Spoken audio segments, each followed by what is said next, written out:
Hello everyone. Let me tell you a story about the 5 tribes that inhabited the world of clay. Now, the world of clay is a very dangerous place, everyone. You must be very careful when in the land of clay. There's lots of dangerous foes, enemies, but throughout it, you may even make some allies. Today, I'll show you the story of the Air Temple warriors. The Air Temple leader, so to speak, is located here in the high mountains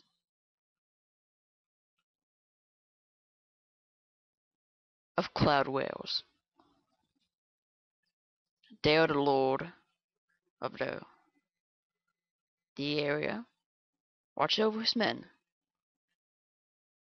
His name is Nimbus.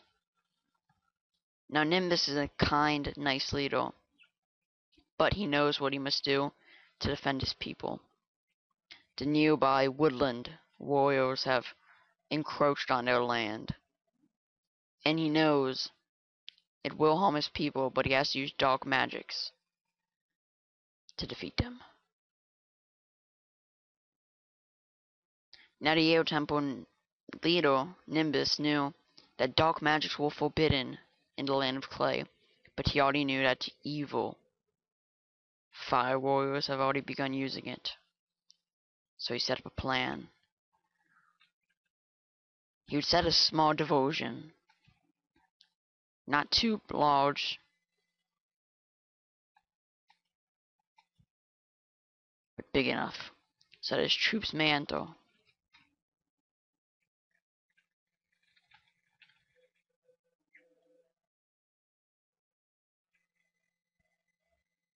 Now the diversion didn't last long, so he knew his air warriors had to get in there in time. So he struck with speed.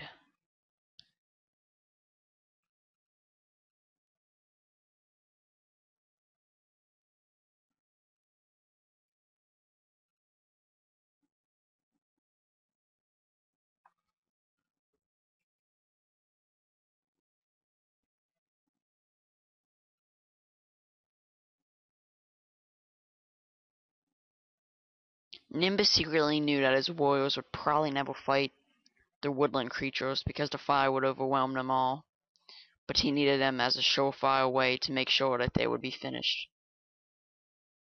From there inside you could hear the screams of the burning woodland creatures, screaming in agony, trying to flee, but being overtaken by the flame. The flame seemed almost eternal, to be lasting forever, but soon enough it died down. From there inside you could see the carcasses littering the nearby encampment. The air warriors, too ashamed, knew that they only had one choice: to leave and abandon all hope, knowing that their once beautiful Lord Nimbus has changed.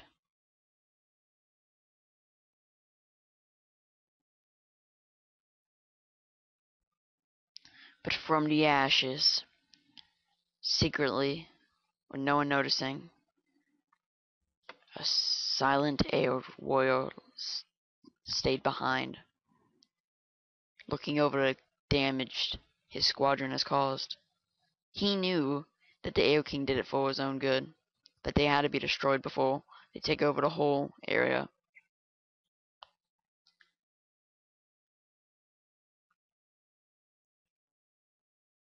But quickly as it started, more air warriors came, noticing that the lonely air warrior standing there had a good idea that he had to stay with his group.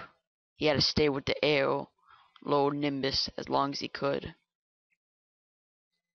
He knew how to defend his lord. But then, out of nowhere, leaping from the trees,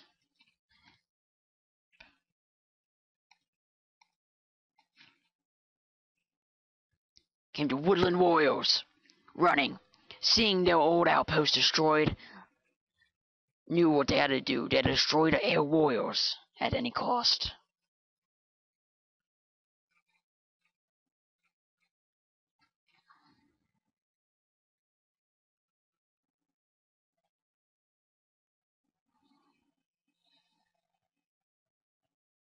Oh, so the wise and noble Lord Nimbus thinks he can challenge the mighty army of the woodlands? Me and my army shall see. We will challenge you, and we will fight you, and you will die.